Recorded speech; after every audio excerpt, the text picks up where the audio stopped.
गुरु बिनु मिले न भेवे, गुरु बिनु संशय ना मिटे। जय जय जय गुरुदेव। बोलिए प्रेम से श्री सद्गुरु महाराज की जय।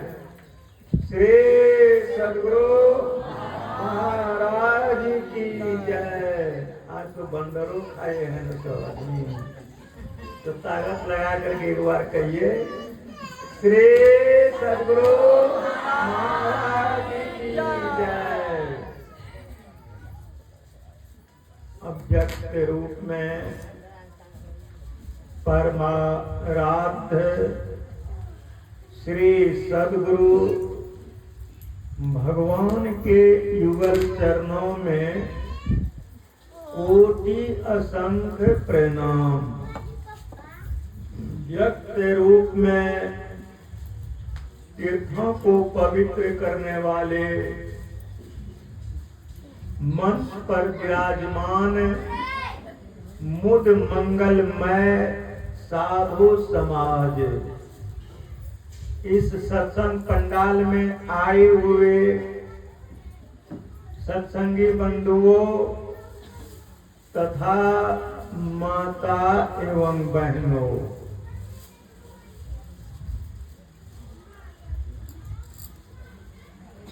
अभी आप लोग जिस प्रसंग का पाठ सुने हैं, आज प्रथम दिन ही सुने होंगे ऐसी बात नहीं है। कितने बार सुने हैं, कितने बार सुने होंगे,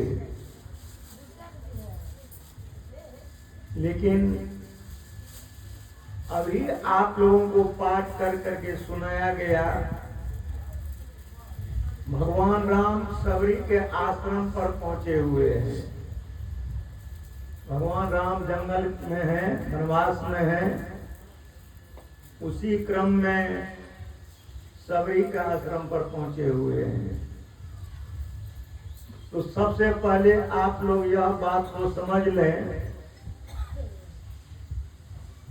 कि सबरी कौन थी। पहले पहला जन्म हुआ थी खिरनी। उनका संस्कार कैसे बदल गया, खिरनी से मनुष्य में कैसे आ गया। जंगल में जो वह रहती थी, जंगल में संत महात्मा लोग जो साधन करते थे, समय पर भोजन करते थे,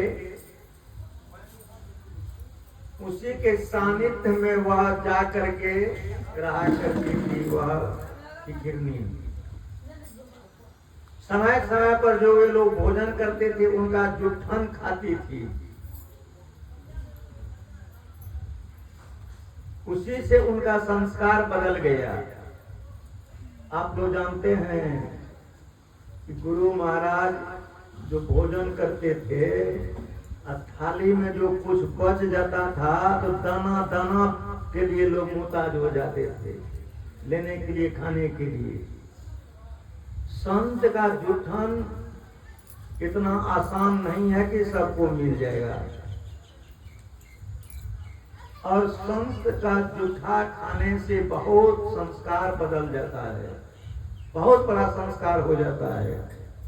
इसीलिए लोग दाना दाना के लिए मोहताज रहते थे।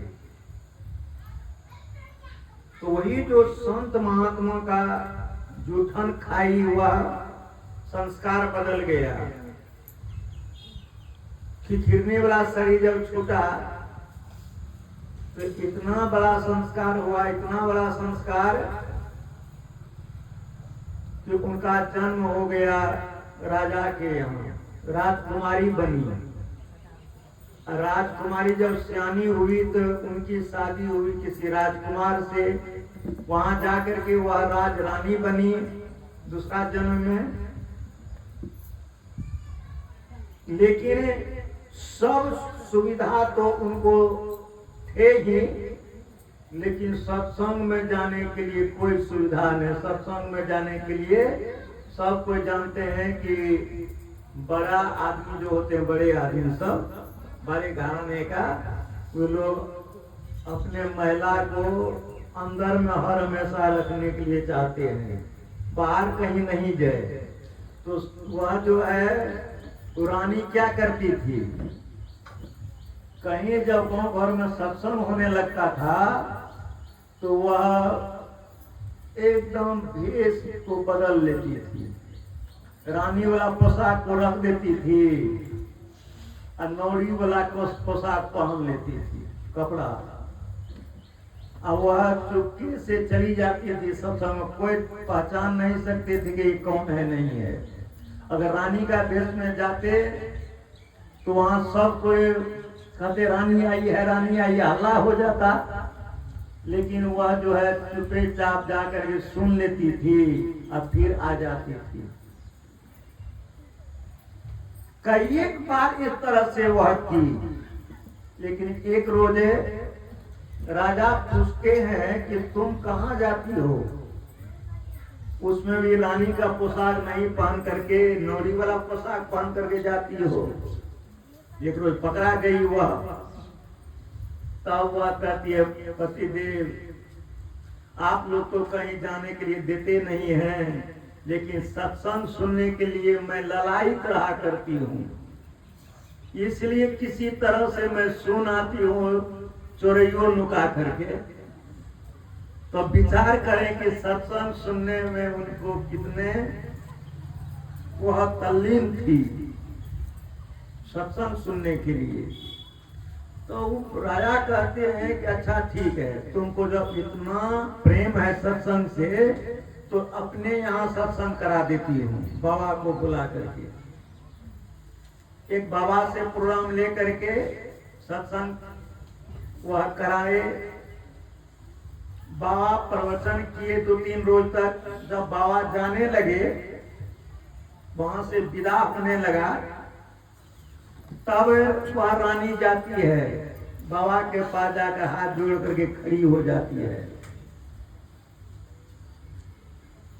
तो महात्मा जी कहते हैं कि तुमको क्या चाहिए, बोलो, जो तुम मांगने के लिए चाहती हो मांगो, क्या मांगने के लिए चाहती हो। रानी कहती है कि बाबा यदि आप हम पर प्रसन्न हैं, खुश हैं, तो मेरा यह शरीर छूट जाए और जहां मेरा जन्म हो, नीच जाति में जन्म होगे, वहां कोई बाधा नहीं, और शरीर मेरा सुंदर नहीं हो, शरीर जो है कुरूप हो। तो बाबा कहते हैं ये क्या कहती है, तो श्राप हो गया ना। कहा नहीं बाबा हमको यही दीजिए। बाबा एक मस्त कर दिए, कहते ठीक है जाओ हो जाएगा। बाबा चले गए।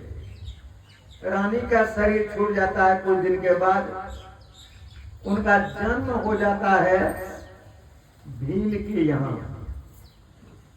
सबर नाम का एक भील था मुसहर, उसके यहाँ हुआ, इसलिए उनका नाम रखा गया सबरी। लेकिन सबरी बचपन से ही जो होनहार होती है, जो होनहार होते हैं, उनका बचपन से ही लक्षण रहता है।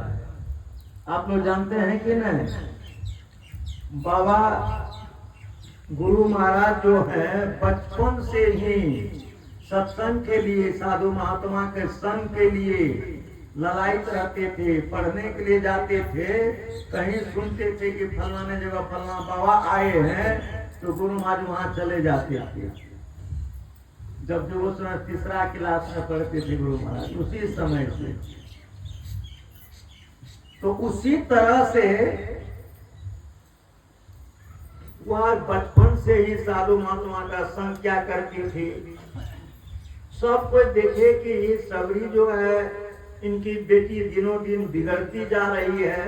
देखिए किसी का लड़का जब कहीं कोई साधु महात्मा का संग करने लगते हैं तो गांव वाले सब कहते हैं वो तोहर बेटा था बिगड़ गए हैं।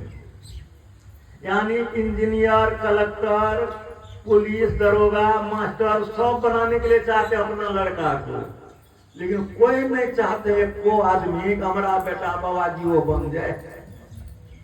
चाहते हैं कोई? एक पीस आदमी नहीं मिलेगा हार्दिक दिल से वो कहते कि मेरा बेटा बाबाजी हो जाए। और कहीं बाबाजी का संग करने लगा तो छाती पीटने लगता है।